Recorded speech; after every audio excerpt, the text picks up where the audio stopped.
Hey there guys, I want to talk about utilising your villain properly. Once you've made your villain, created their general backstory and given them the villainous reveal that you want, the big oomph moment that shows who they are and what they're about and what they plan to do, you now need to decide how to use them. And what do I mean by that? Well, I think there are two easy examples to give you for this. You have World of Warcraft and their kind of general method.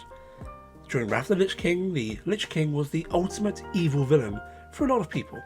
He would briefly kind of show up to lament at you, speak on what he was going to do, threaten you, save parts of his general plan, or punish his weak minions with eternal damnation. You know, villain stuff.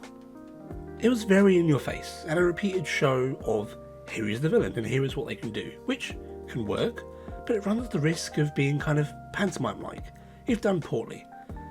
What it does allow, though, is a bit of interpersonal connection with the villain, especially when you're playing D&D and TTRPGs. You have more dynamism than someone playing a game does. You have the ability as the DM to go in and allow the party to talk with them. Whilst the villain would overwhelm them in a fight, it kind of shows their arrogance and their belittling of the foe. It gives the villain a chance to flex and kind of show off their strength and their general moment to speak to their plans to the party. And the party a chance to try and persuade them and grow from there. It gives that back and forth where the villain can kind of, yes, be a little bit pantomime. In terms of making sense, perhaps the villain should, in this role, just crush them then and there. But why don't they do that? Maybe they have some other reason. Are they keeping them alive to do something? Do they feel that they're not a threat? Do they feel that actually what the players are doing is benefiting them in the long run? There are all these other methods, and it gives the players a little chance to have those moments with the villain and also consider why. Why are they doing this? Are they just so confident in themselves, or is the route we're taking the wrong one? Let's look at another example. Lord of the Rings makes a good show of the villain who leads from the back. Saruman repeatedly makes his presence known, but it's more through lieutenants and the power of scrying and general magic. It's his influence, his aura, it's people who are knowledgeable knowing of him and knowing of the white hand of Isengard. He commands from a high tower and is only directly confronted during the siege of Isengard, really, other than Gandalf coming to speak to him. Even then, he isn't actually defeated by the heroes per se. He's backstabbed and murdered by his own ally as he falls from the tower. This is more a villain who kind of lets everything come to them. They're the mastermind type. Now we've gone from a villainous reveal and how to play these villains as such, but what I'm talking about here is considering the end game of your villain. And that's what matters about trying to choose these different archetypes. Obviously, there are many more than simply what I've mentioned here, but these two are good starter points, I feel, for us to talk about. The type of villain that you create is going to have a very different end scenario, a different end goal, and a way in which they react. For the Lich King, they sent waves of their forces to attack endlessly, and were trying to take over the enemy as their own commanders. They always viewed themselves as too powerful and better than the players. They were going to face you, always. They always believed in themselves as the ultimate strength. They were going to raise you as Death Knights and rule with this ultimate power of the strongest players being their own minions. The mastermind in Saruman was never really seeking to confront you. They were just putting themselves in a position where they were most secure. They were not going to go into actual combat, unless fighting in a 1v1 in a scenario in which they felt they were stronger, a la with Gandalf. They had all their men, their mighty tower that no one could breach, and their grand magic. The villain's personality almost kind of sets up as the deciding factor, you could say, of where they go, both in their end scenario and probably in their end demise. Now, sometimes you aren't going to get to pick any of this. It's just how D&D goes. It is an interactive game, and you won't get to pick how the players act.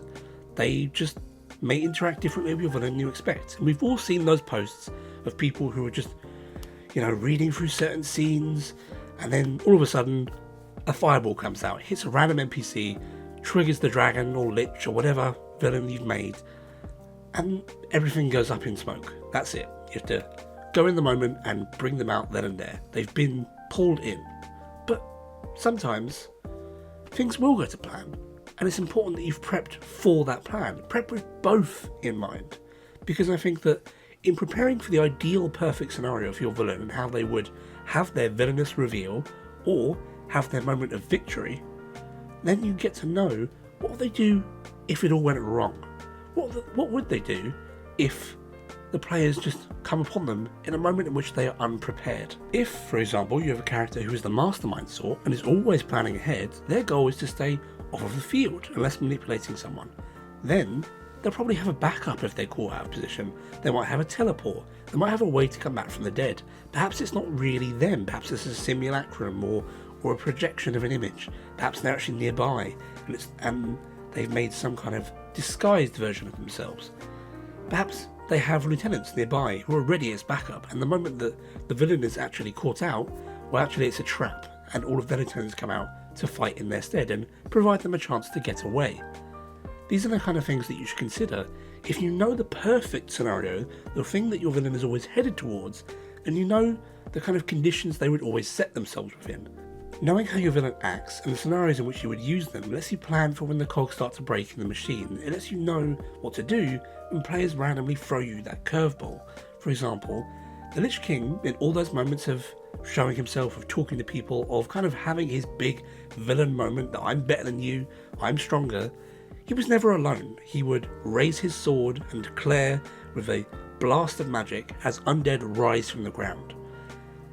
Players could attack him in the middle of his monologue and cut him off, and he would still summon a horde of undead, hundreds of them, and the threat would be getting out alive, not trying to kill the Lich King in that moment because they're unprepared.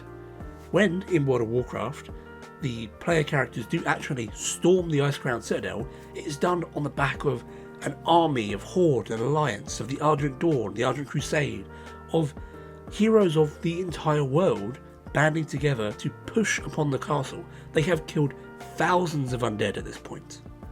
It is not a moment in which the players just met the Lich King at the end of a dungeon, he was talking to them, and they decided to swing a sword at him, because he was too powerful. There are also scenarios to consider when you're playing with multiple threats, multiple enemies. Perhaps the villain isn't necessarily this one big evil bad guy. Maybe it's not the Lich King, maybe it's not Sauron or Saruman, but it's multiple warring kingdoms or groups. Now, the Lich King example will probably always fight to the end. Someone big and overpowering, believing themselves to be the ultimate hulking bad guy, well, they're always going to just fight. Because so long as they live, the fight isn't over. They believe that if I'm here, everything will be built around me. I will always rebuild. Now, the Mastermind, they're going to see things differently. If their army is scattered, if their whole kind of plan for going forward is destroyed, the players are pressing in, and maybe a neighbourhood kingdom is on the way out, well, perhaps they'll consider an alliance with another, or draw the players in to their home just as they've invited other kingdoms to invade them or to take them over, and at the same time have this moment of mutual destruction. We're all going down together, and out of this, someone will come out of top, and I think it will be me, because I've planned ahead. Villains are always dynamic. Just like the world, you should have a dynamic world and dynamic characters. If the players are actively doing things, and then why not the villains? They should have a plan. They should have an active scheme. And you have to come up with it so that they're not simply just set dressing. If you put them in the King's Chambers and the players are there, why is the villain there? What are they doing? What are they influencing? Why can the players not simply point them out and go, hey, that's the guy causing all the problems? Always consider when you're using the villain or the villain's forces what the purpose is, because your players, well, they'll just treat them like another domino to knock down if every time they face the villain it's simply a task of just, well, beat this, kill this enemy, and done, and this, and that. If the villain is not actively succeeding in some way, not gaining something, just always losing, then do they really deserve anything other than becoming a simple series of checklists?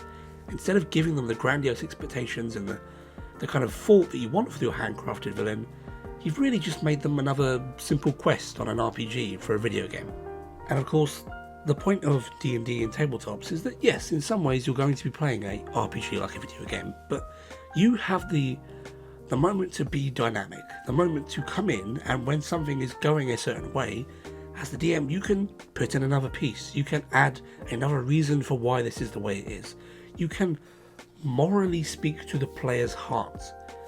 You have a lot of ways to steer your villains, to take your characters, and you should not simply leave them in a moment to just become toys and pawns for players to knock down. Now, some players will want that. Some players just want to kill the dragon, they want to kill the gnoll, they want to overcome the big bad and be strong, earn money and be the hero. They don't want a handcrafted story, but it doesn't hurt. It doesn't hurt to add reasons for why this is happening, for why the gnolls have moved in, for why the dragon has built up their horde, for why the lich raised the undead. Always consider, at the very least, why these things are happening, because it will really help in the overall roleplay of the world. So, in simple steps, consider the villain's scheme. Consider what the villain is doing to achieve that scheme. Consider the when and how of how the villain interacts with the party, their general personality, and their motives. Things that maybe the villain will say to the party, things that they will allude to with the party, and obviously how they will say that, their general demeanour. Consider their end goal and perhaps even their eventual demise or eventual victory. How will it look? What have they prepared? What is going to happen? Keep these things in mind, because even if they don't happen, they will influence your world. They will give you an idea of the direction that everything is going. Even if it's not going the way that you initially planned, you know the way they want it to go, which lets you build ahead. Down to 4 simple sentences, it sounds easy and fairly obvious, but DMing is it's being a train conductor, whilst also building the tracks ahead of you. Anytime you lay down additional track and make your later job easier, you should do that. Because at the end, more preparation means one more session where you sit back, put your hands up and relax, knowing that no matter what, this is going to be a fun game. From here on, I just want to say thanks for watching, guys. If you've enjoyed this video, if you got this far, let me know down below. Let me know what you think. Maybe you have some thoughts regarding villains or something else that you feel I should talk about. Maybe you have your own methods and you want to share how you would use them. What do you think? Comment below. Please also consider liking the video, as it really does help me with the algorithm. Or if you want to support me, you can subscribe down below, or even hit up my Patreon, where I provide D&D videos a day early, and various kind of maps and creatures that I have made for my own games for you as patrons. But until next time, I will see you all in the next video. Have a great week.